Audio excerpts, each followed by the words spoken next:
I think we're good to go. I think we're all set. Wow. Okay. Selena, welcome to my talk show. Oh, my. I feel like I'm Jimmy Kimmel right now, and you're my guest. I'm glad you feel that way. That means all my hard work to make this happen is going to your biggest dreams right now. It is my biggest dream. Okay. And well, I've got some questions prepared for you today because you were the guest on my new show. Okay. We should probably you should tell people why I'm your guest. Not just fill in. Well, we wanted to change it up. You look a little bit nicer than Dr. Rob. Oh, thank you. Thought, no. Dr. Rob's getting booted. Dr. Rob is not doing too hot today. He's a little under the weather. A little situation. But it's okay because now you're my guest and we get to chat. It's going to be great. We get to chat. Okay. So for those of you that don't know, this is Selena. She is our wonderful office manager, and she does a great job keeping us in check, right? Somebody's got to. Especially me, because I go crazy. But before you were the office manager of Reformation Chiropractic, you were an RN, right? Well, I am an RN, but... Oh, you are an RN. I did not. I worked in the hospital. You worked in the hospital? Yeah. Okay.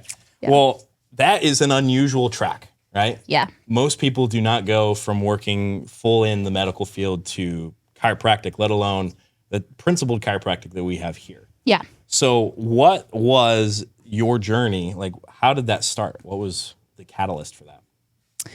Well, the main thing was getting under chiropractic care at a young age, around 18 years old. Were you excited to get under chiropractic care? No. I already know the answer to that. No, I had no idea why I was going to chiropractor. My mom just signed me up and told me, you're going to go meet this guy named Dr. Rob, and he's going to go assess your nervous system. And I was like, okay. So that's pretty much what happened there. But this just in from my media team. Dr. Rob, who's standing behind the scenes, he says, you did not say okay. I said, why am I here? Why am I here? That's what I said in his lobby, and they were just open for like 3 seconds. But at the time, I thought I was healthy and undergoing chiropractic care. Well, I learned very quickly I was not healthy, which we'll probably get into in a bit. But anyways, I was already under chiropractic care while I was in nursing school. So Dr. Robert tried to get me to drop out and go be a chiropractor. And I was like, no, I'm not doing that. Like, this is what, God called me to do. And that's what we're doing. So after graduating, I worked in bone marrow transplant right out of school. So I dealt with leukemia and lymphoma patients. And that just exposed a lot. And that was like a big catalyst of kind of jumping down the rabbit hole. Because not only did my health significantly decline when I was working in the hospital, but I was taking care of people my age that were dying of cancer. And that's when I started to ask a lot of questions. Because the Western world, you learn in school that health is just the absence of disease. Right. But the people I was taking care of were absent of disease, and then going to the ER for a headache that wouldn't go away, and then finding out they have leukemia. So these people were absent of disease, but were they healthy? I don't know. Did cancer just come out of left field? I don't know. So that's what really kind of started the questioning of what is health and what am I doing? Like, I signed up for this career to serve the community and to help people thrive. And obviously there's a time and a place of learning how to save people's lives is amazing. But that's really what kind of got me down the rabbit hole of questioning what even is health and is what we are told actually true about that. Did you question, was that just introspective, or did you actually question like your mentors and your Oh yeah. I questioned everything. And then what did they say? What was their response? So to be in transplant, there's a lot of training that's involved in that, especially in your residency. But the crazy thing was that nobody had any answers as to why this was happening to people or why this was happening to young people. And I am a believer. I don't believe that God created our bodies to be broken and that cancer just happens for no reason at all. And that if we don't, and I just got tired of, once I learned all of the things that go into actually creating health in your life about like the 3 T's, which we're going to talk about, and all these different things, it was just very clear to me that that education did not exist in the population. And so I questioned, like, we're telling these people, we don't know what's going, like, we don't know what caused this. This just happened. You're just sick. You know, we're going to do our best to save you. But I couldn't, that didn't sit well with me, because I'm like, how do we not know when we have research centers where people are working full-time jobs doing research, but nobody is talking about, I mean, in the hospital, we're feeding them basically cardboard and soda. And these are like very fragile people. So it's just the dots were just not connecting. Yeah. Yeah. So repeat that for them. So Tori said, she was like, didn't at one point they tell you to stop asking questions? And that is true. Who told you to stop asking questions? My doctors. Really? So I worked. What do they look like? So I had an amazing relationship with my providers on the floor, and they were all amazing. But we took a lot of continuing education courses, and I ask a lot of questions. And in those courses, they try to skim over the fact. It's solution oriented, not how do we prevent this from happening, or how do we make sure other people don't experience this? That's never the discussion. It's reactive. It's reactive. Yeah. It's okay, they're already sick. How do we fix them? Which we do need to know, but that topic kept getting like grazed over. And I just remember sitting in the conference room on the unit in my fundamentals class and being like, why does this happen? Like, how is it that none of you guys know what's going on here? And I just didn't believe that. I didn't believe that for myself. And I just didn't think it was fair for our patients and like very vulnerable people and families who are moving into the hospital and they're living there for a month. You know, I have moms that can't even see their kids because we didn't allow kids under the age of 8 years old on the unit. And they just couldn't see their children for a month. So how old are you at this point? When I worked in the hospital? Yeah. 21. So you're 21. You have gone through all of this. Yeah. And now you're starting to question everything. You're around people that are your age that are dying. Yeah. How was your health? Like, how you said you thought you were healthy. Yeah. How are you during all this? Because that, like we're going to get into, that emotional stress takes a toll. So not only was it, I feel like it's one thing to watch it happen to other people or watch illness happen to other people and be like, oh, you know, and start to question things. But for me, my health took a severe decline almost instantly when I started working in the hospital. One of the big things I was healing from was coming off hormonal contraceptives. And that was a huge havoc on my health. And I lost my menstrual cycle after I came off of it. And I was working in the hospital, obviously, at that time, and I couldn't get my cycle back. And that's kind of when I went down the rabbit hole. And under Dr. Rob's guidance of trying to figure out how do I actually heal my body here. And I took drastic measures. So it wasn't just my menstrual cycle, but I was having panic attacks all the time, which I've actually had since I was 5 years old, and which is crazy. But I was having panic attacks almost every single night before going into work. So I would literally throw up come like 11 o'clock. I would wake up at like 4 a.m, just complete fight or flight, and just completely stressed out driving on I-4 to go to the hospital because I had no idea what I was going to walk into. I didn't know if I was going to walk on the floor and hear that the patient I took care of yesterday is now dead, or if I'm getting an admission that day for a 20-year-old. Like, just that anxiety of what is going to happen. You know, my body just like didn't feel safe. But I think the anxiety and the menstrual issues were like the two biggest things that I noticed that plummeted for sure. Okay. And the toxin exposure also. Yeah. I was hanging what they call myeloablative chemotherapy pretty much daily, which is a highly toxic. So that was a whole other factor of chemical stress that did concern me, because if you were pregnant, you didn't have to hang chemo. You got out of it. Really? Yeah. Wow. So that's how we knew people were pregnant on the floor. Whoa. Is if they couldn't, they were like, oh, I can't hang that chemo. Can you go hang it for me? And be like, okay, yeah. So then that was also my question is, if pregnant women can't do this, then what about me? What about me? Yeah. I want a baby someday, you know, but I'm doing this every day. So you had a huge mix of physical stress, chemical stress, and emotional stress. Yep. And in in the medical world, what you were doing and just medicine in general, that's considered outside in healing, right? Where things are going from the outside are trying to go in to heal your body. But what we know from neurologic chiropractic is the opposite. It's inside out. That your body has the ability to heal. Mm-hmm. And was that mind, because that's a completely different mindset, right? Yeah, it's a worldview change. It's a complete worldview change, right? But we know that as principled chiropractors, our bodies are designed to heal. Mm-hmm. Was that a hard shift? Oh, yeah. I mean, even just understanding being under chiropractic care, well, my anxiety had drastically gotten better since I had started care. And I also had horrendous gastrointestinal issues as well that would cause severe GI pain to where I couldn't even walk.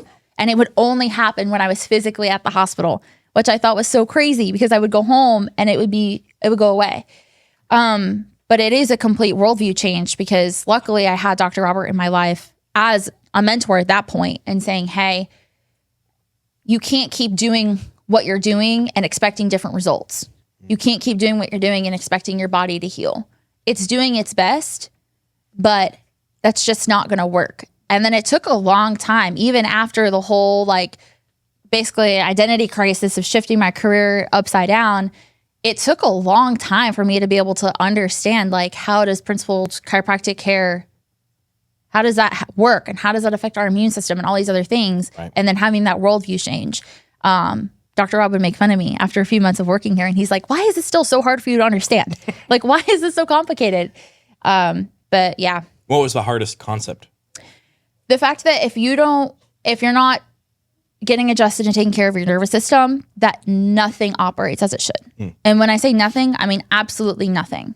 Your organs, every single organ, cell and tissue in the body is controlled by the nervous system. That was such a crazy concept to me that you don't learn in school. Nobody talks about in the Western culture or even in the hospital or anything. It's just not discussed. Well, it's all divvied up, right? It's you go to if you have a GI issue, you go to the GI doctor. Yes. If you have a gland problem, you go to the or if you have anxiety, then you got to go see psych, or you have to go. So it's all in their little boxes with all the little referrals. That's what was hard is understanding that not everything is isolated symptoms. Yeah. That everything is, God designed our bodies so intricately and so perfectly that everything is connected. Right. And that was really hard for me to grasp, but it was almost once I saw it, I couldn't unsee it. Yeah. And then 100%. That's when I was like, what am I even doing? One of the questions I wrote down for you is, what is one thing you wish more traditional healthcare providers understood about neurologically based chiropractic care, specifically for kids? It's a softball question. That's a crazy question. It's a softball question. But if you could go to your mentors who are seeing the sickest people in the world, right? What is one thing that you wish that they could understand about neurologically based chiropractic? Well, I think before you even can understand neurologically based chiropractic, you have to understand what creates nervous system stress. And that's chemical stress, physical stress, and emotional stress. Right. And if you don't understand what creates nervous system dysfunction, then at that point, you don't even see nervous system dysfunction as an issue. So I feel like that's step one is what are the things that we're doing? And we're sending people home with a list of prescriptions, and pretty much the only education that we're giving them is how to stay alive. We're not giving them any indication on how to actually thrive in their health. Wow. That's a crazy thing. But I feel like that is step one, where it's that's where we kind of miss the mark, is that no healthcare professionals, whether you're a nurse or physician, you're not taught what the health of the nervous system and the role that plays in the longevity of your life and how that impacts generations to come, how that impacts your children, how that impacts your family, how that impacts your grandchildren. That's just it's not discussed, and it's not understood. So the first step would be understanding that nervous system dysfunction is the root cause of so many things. And what causes that is those three types of stressors. And then stress, chemical stress, and emotional stress. Right. And then from there, well, then what do you do with that? You go to a neurologically focused chiropractor that focuses on removing stress from the nervous system. Yeah. And you got to empty, that cup of water that's full, that's overflowing. You have to lower the water. You have to pour it out. Right. Because we can't necessarily avoid every stress in the world. Right. But getting adjusted is what empties that glass. You can adapt to it. yeah, you can adapt to it. And getting adjusted allows you to be able to do that. And that's when I found the most transformative things in my own health. And going down the rabbit hole took a year and a half of healing. A year and a half of not taking a single prescription, but a year and a half of like literally drastically changing my life in regards to quitting my job, flipping my career upside down, having raw milk delivered to my house, changing where I'm getting my meat from, detoxing my entire home, and literally going around with trash bags in every cabinet and just detoxing my floor cleaners, my perfumes, everything, and just completely going deep dive down the rabbit hole. And a year and a half later, when I finally got my cycle back, because I'd already gotten married at that point, and I was like, this is so sad to think that if I, wanted to have a baby right now that I couldn't. And that propelled me to really dive deep into that. Was it worth it? Of course. Of course it's worth it. Good answer. That was the correct answer. Well, that's a lot of work. Yeah. Not only is it work to detox your entire home, but to shift your perspective of the world and everything you've worked so hard for. Because becoming an RN is not easy. It was a crisis. Yeah. Like a legitimate crisis. I bet it was. Because it was a Saturday afternoon where my husband has herniated disc issues, and he's been seeing Dr. Rob for a while as well. But it was Saturday afternoon. I don't remember why we were here, but God works in crazy ways. Dr. Robert was adjusting me and Jared, and then literally out of nowhere, he just like stops scoping and he just looks at me and he's like, do you want to come work for me and quit your job and like come run my office? And he said it so casually. And I was like, what do you mean? And he's like, one, I'm ready for you. But two, you need to change your life if you want to heal. And I was like, you mean quit my job and like completely uproot everything that I've just worked the last 5 years of my life for and spent $100,000 to obtain to come work for a chiropractor? And he said, yeah, that's exactly what I'm asking. I can see his face now. Yeah. That was it. And so I just like looked at my husband, and Jared's like, what? And I was like, we gotta pray about this. We gotta like figure out what the Lord is doing here, because this is some craziness. So you would imagine the conversation I had when I told my family, hey, I'm even entertaining the idea of leaving the hospital system or to go work for a chiropractor and go serve kids and families. There wasn't that many supporters of that decision. That's hard. But I knew in my heart that's where God wanted me to be. And it was such a blessing that he placed me in transplant for that time, because if he didn't do that, I wouldn't have gotten to that point of asking those questions and completely changing my whole life. Wow. So I'm very thankful for that. And that time was beautifully served, and I served my patients very well. But I just knew in my heart, like serving these kids and families at Reformation, like this is where healing happens. This is where healing is taking place. And then now coming home and telling stories about things that happen every day, it's amazing. That's amazing. Well, I want to hear more about that. And we're going to hear more about that in Skool. So for those of you who are on TikTok that don't know, we go live on Skool. So this conversation is going to continue. I've got a huge list of questions. We're going to talk to Selena about what it's like managing the office, and then specifically when it comes to neurodivergent kids and her experience with that. So that's going to be great. We're going to go there on Skool. So if you're not a part of the Skool community, you should join. There is a 7-day free trial. So you're going to click the link down below so you can hear more about that. And then also there's a whole home audit. So you could see Selena was talking about detoxing her home. So you can audit your home. You can see what needs to be detoxed and how you can help your family, your kids. And there is so much value in our Skool community because healing, like she said, happens here at the clinic, but we also want to make sure that healing is happening in the 4 walls of your home. And we have a whole community that's designed to do that with other parents that are in there that are asking questions. So click the link down below. We'll get all set up for that. So now let's go over to Skool